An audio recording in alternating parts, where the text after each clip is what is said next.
О самых заметных событиях пятницы вы узнаете из материалов наших корреспондентов. В студии Сергей Михедов. Здравствуйте. Вот основные темы дня. Свой профессиональный праздник отмечают сотрудники органов внутренних дел. Прекрасным подарком стали несколько систем «Автоураган» для якутского ГИБДД. Большие перемены в Ленской центральной больнице. Набирают кадры, делают ремонт своими силами. Расскажем подробности. Неизвестные маршруты России станут ближе. Программа о путешествиях телеканала «Россия. Культура» вскоре появится в нашем эфире. Что ждет телезрителей? Полюбившиеся проекты, новые артисты и не только. Чем живет театр в Мирном сегодня, расскажем в сюжете. В Якутске стартовал ежегодный розыгрыш кубков Министерства по физкультуре и спорту среди молодежных команд. Первыми на паркет вышли футболисты. 95 миллиардов рублей правительство дополнительно направит на финансирование действующих программ льготной ипотеки. Об этом сообщил премьер Михаил Мишустин.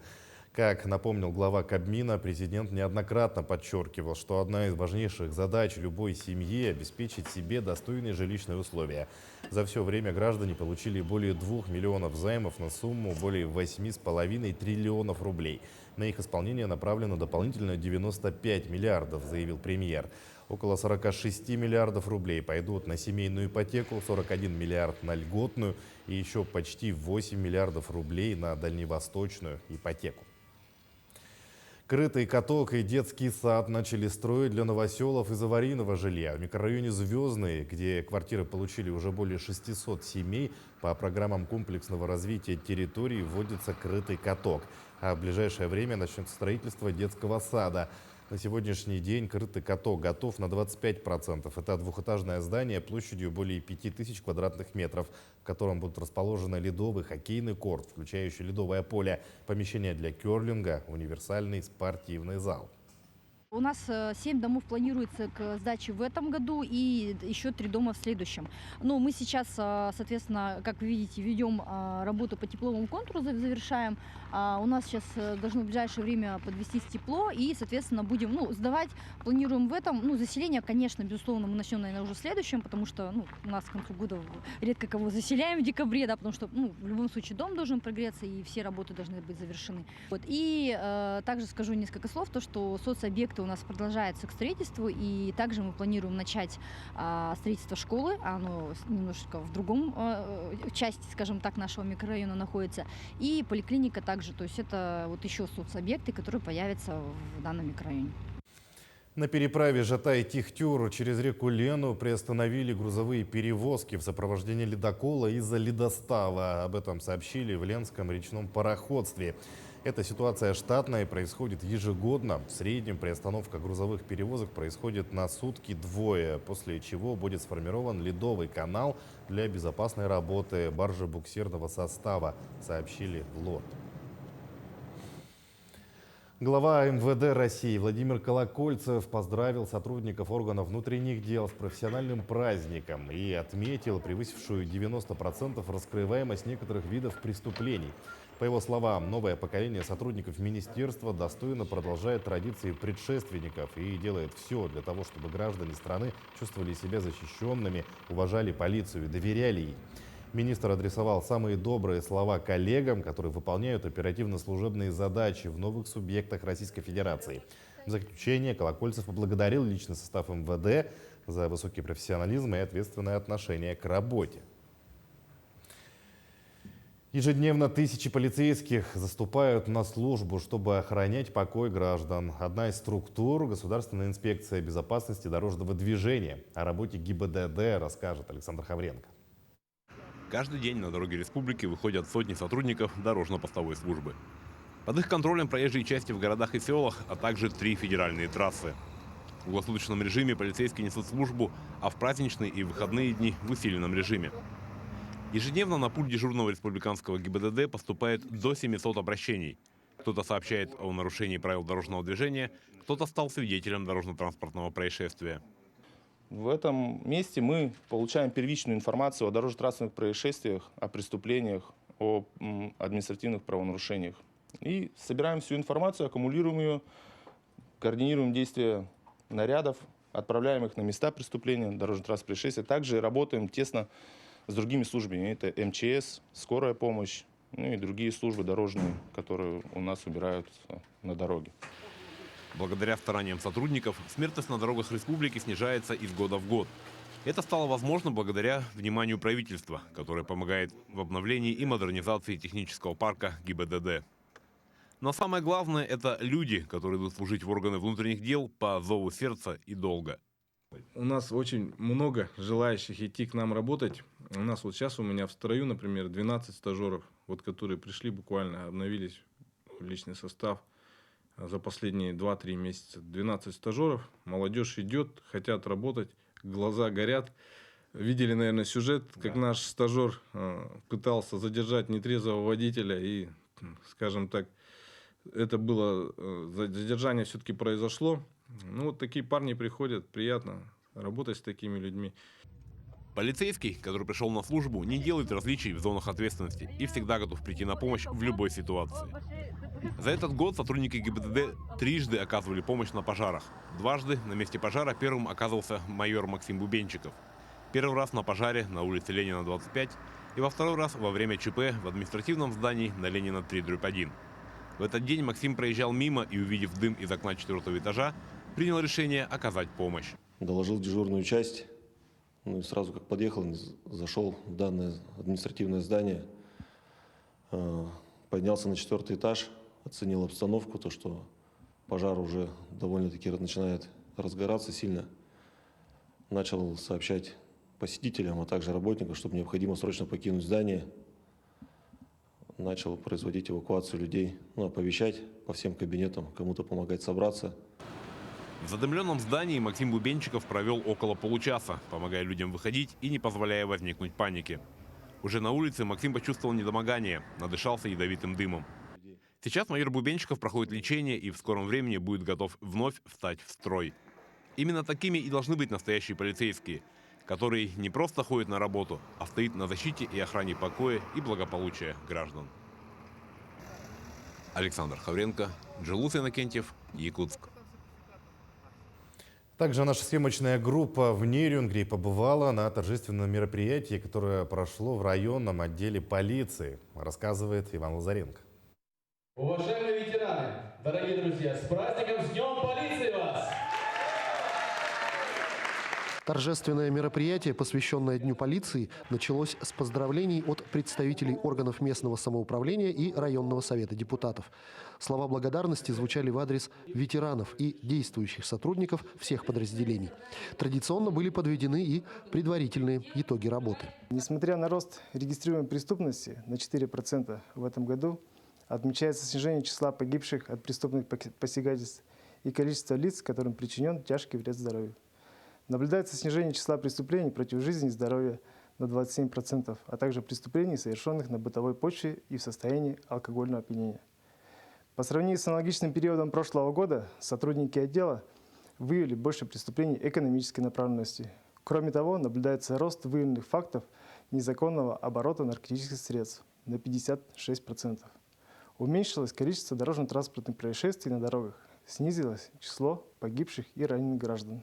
Самой приятной частью мероприятия стало награждение сотрудников полиции грамотами и благодарностями за успешную службу и активное участие в жизни района. Также отличившимся на службе были вручены ведомственные награды и присвоены очередные звания.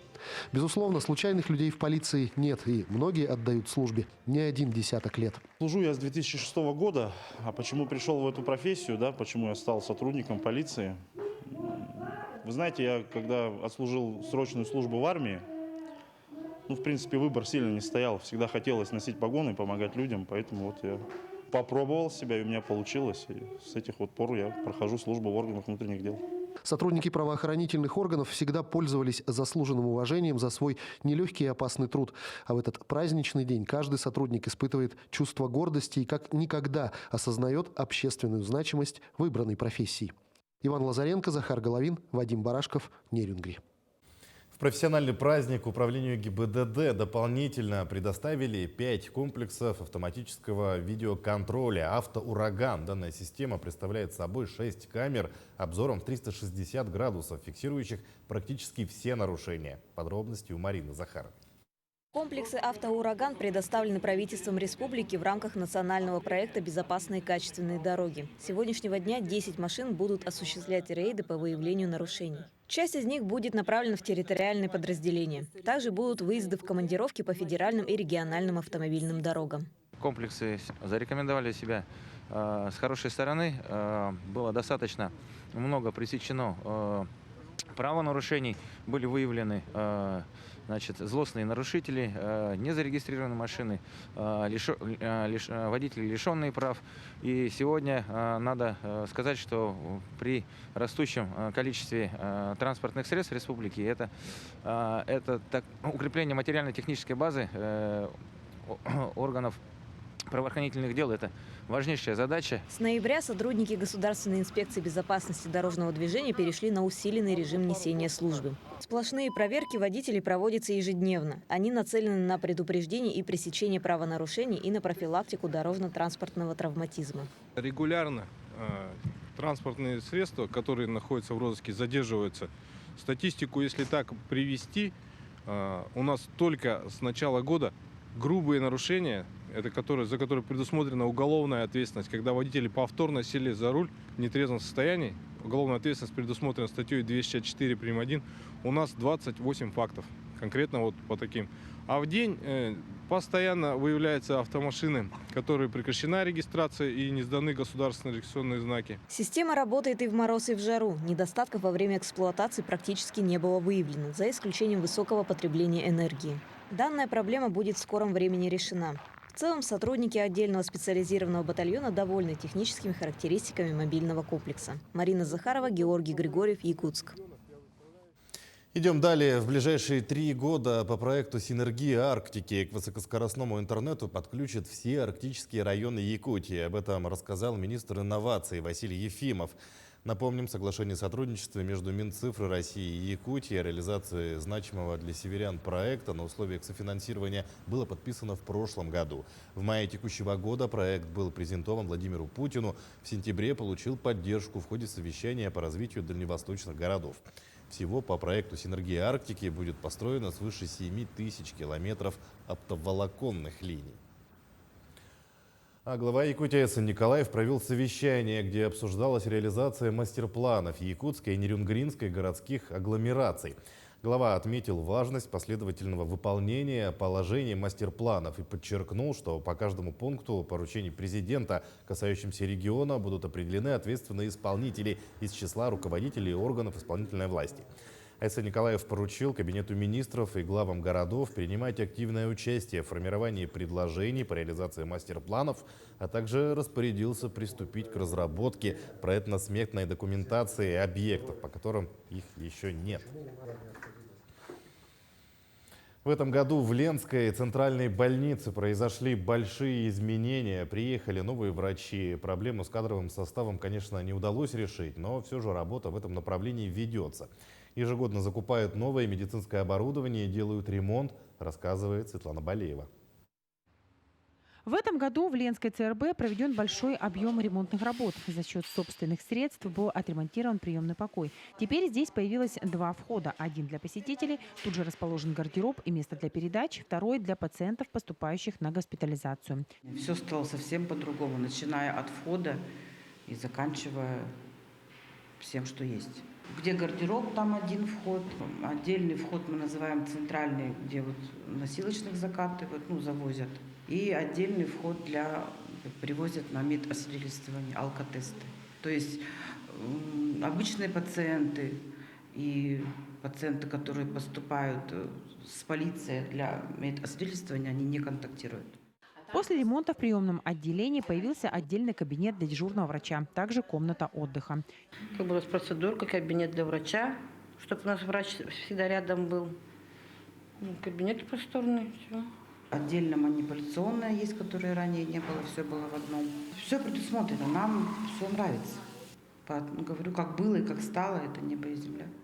Буквально месяц назад окончен ремонт гинекологического отделения. Теперь здесь располагается административная галерея. Но это вообще для удобства всех сотрудников, для удобства пациентов, потому что, во-первых, вход получается с двух сторон, можно зайти как со стороны старой поликлиники, так и со стороны приемного покоя. Удобно, что теперь наши сотрудники зимой не будут ходить по улице с одной части больницы в другую, просто потому что раньше здесь располагалось отделение, по которому ходить было нельзя, и, соответственно, все ходили по улице.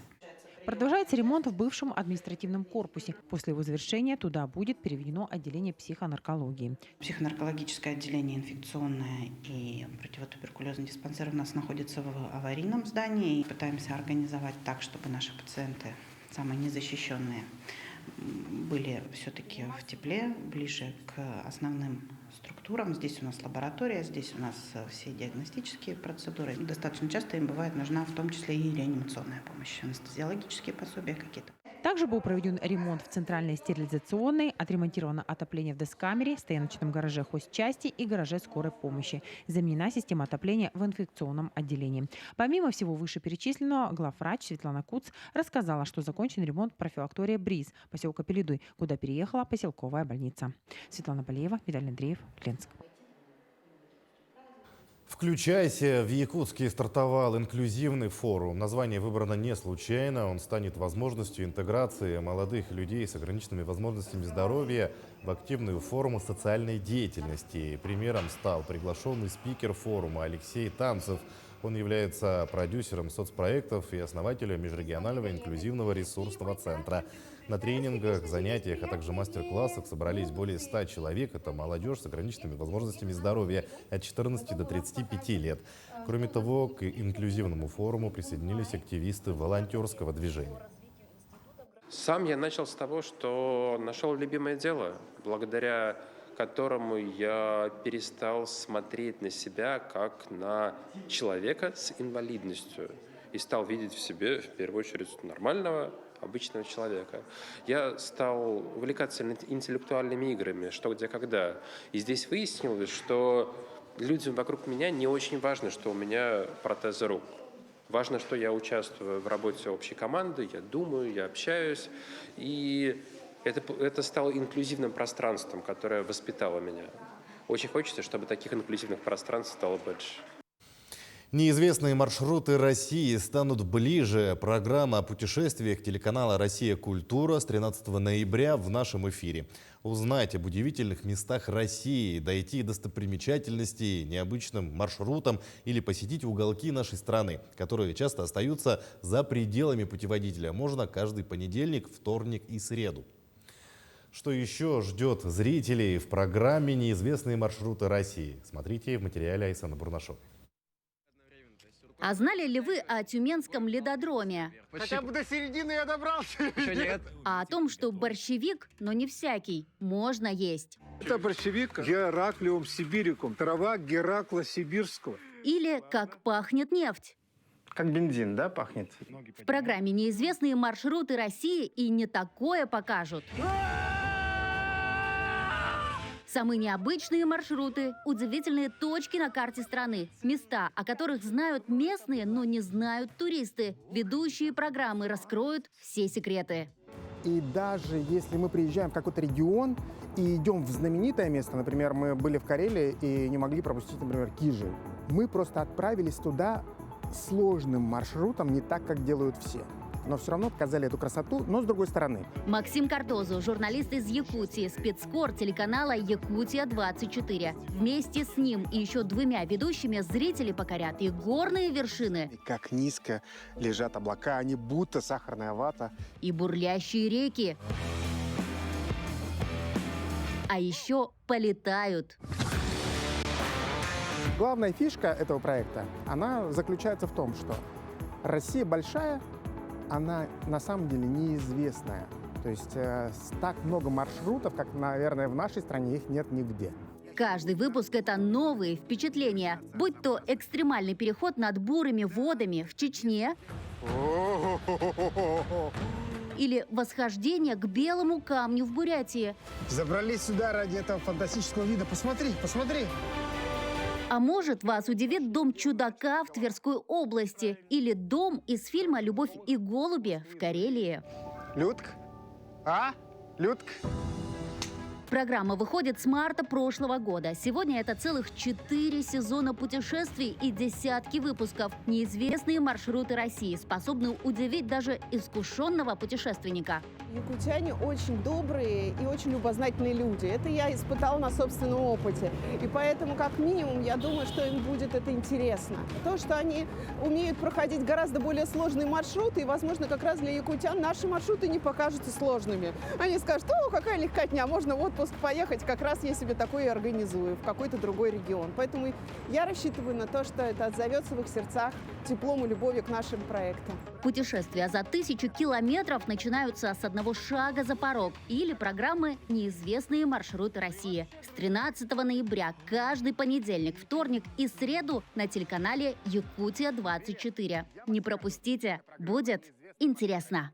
Барды-бытушки, что с моего родного якутского производная «Поехали».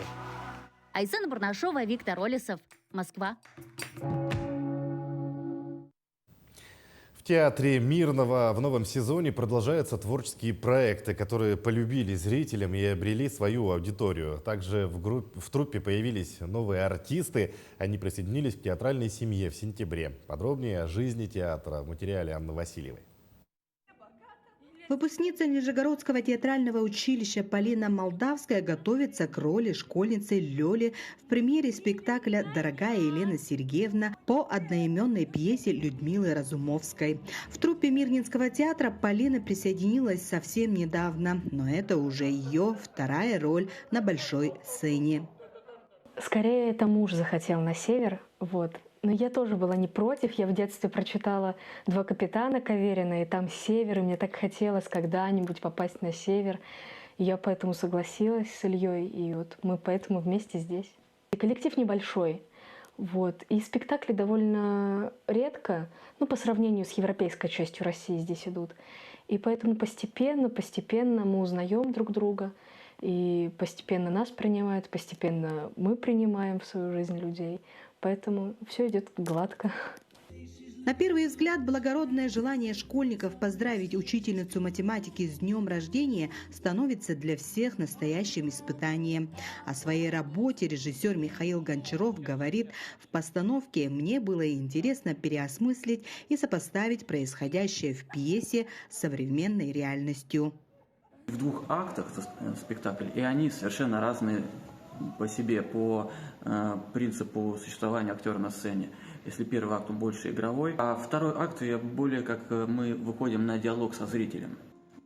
Если часть актеров сегодня занята репетициями премьеры, то другая команда в это время выступает в одном из полигонов специальной военной операции с моноспектаклем «Русский крест» автора Николая Мельникова.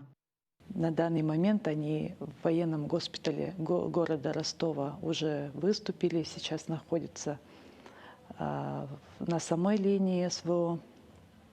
По плану должны провести показы спектаклей в городе Луганске, Донецке, Симферополе и городе Москве. От просмотра моноспектакля бойцы остались под огромным впечатлением, и особенно от того, что приехали аж из Якутии. То, что артисты выступают в суровых местах, их очень удивило. Ребята не смогли сдержать эмоций и в знак солидарности, благодарности попросили артистов передать признание руководству республики за возможность увидеть моноспектакль в зоне специальной военной операции. Анна Васильева, Мирный. Рыбаки Мирнинского района присоединились к традиционной мунхе. В Тас-Юряхе якутяне собрались на озере Чачаландам. Участвовали 50 жителей села и взрослые, и школьники. Улов золотистых карасей поделили поровну, как всегда. Также поделились рыбой с гостями и членами семей военнослужащих. До места добирались на машинах и буране. В Сунтарском Илусе тоже была мунха, некоторые рыбачат уже в 5-й раз. Если рыбаки видят, что карасей в водоеме не очень много, то в следующем году не придут на это место. Дадут озеру или реке возможность отдохнуть и восстановить популяцию рыбы. И о спорте. В Якутске стартовал ежегодный розыгрыш кубков Минспорта среди молодежных команд. Первыми выявлять победителей и призеров на паркет вышли футболисты. Для соревнований используют 2 площадки. Подробности в материале Даяны Федоровой.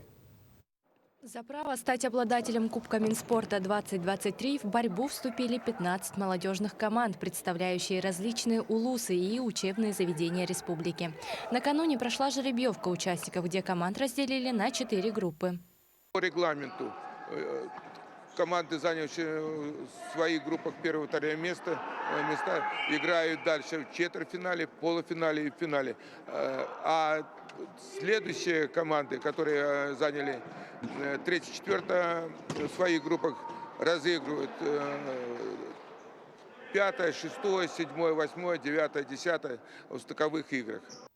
В борьбу за трофей ежегодного турнира вступили команды из Среднеколымска, Намцев, Усть-Алдана и ряда других улусов. Помимо этого, в этом году состоялся отбор со средних специальных учреждений, по итогам которого были допущены к соревнованиям только 3 сильнейшие команды. В прошлом году тоже проводились эти соревнования, это мероприятие. В прошлом году мы заняли 1 место по 2 лиге. И в том году получил номинацию «Лучший игрок». Ожидания на эту игру: мы сейчас играем с Усть-Алданом, алданской командой. Настраиваемся, не играли долго, но надеемся на лучший результат. На эту игру мы должны были спокойно выиграть, так и случилось. Соревнования мы тоже должны забирать, на 1 месте должны закончиться. Участвуем очень часто, соревнования почти каждые 3 месяца, можно сказать. Недавно приехали с Кавказа, можно сказать, из Ессентуки. Там играли в Национальную студенческую футбольную лигу, показали результат лучше, чем в том году. В следующем планируем в мае поехать и там уже свое забрать. Имена триумфаторов и призеров турнира станут известны в это воскресенье. Уже на следующей неделе эстафету примут волейболисты, которые следом разыграют Кубок Минспорта. Даяна Федорова, Семен Семенов, Якутск. Таким наши корреспонденты увидели уходящий день. Всего доброго и удачных вам выходных.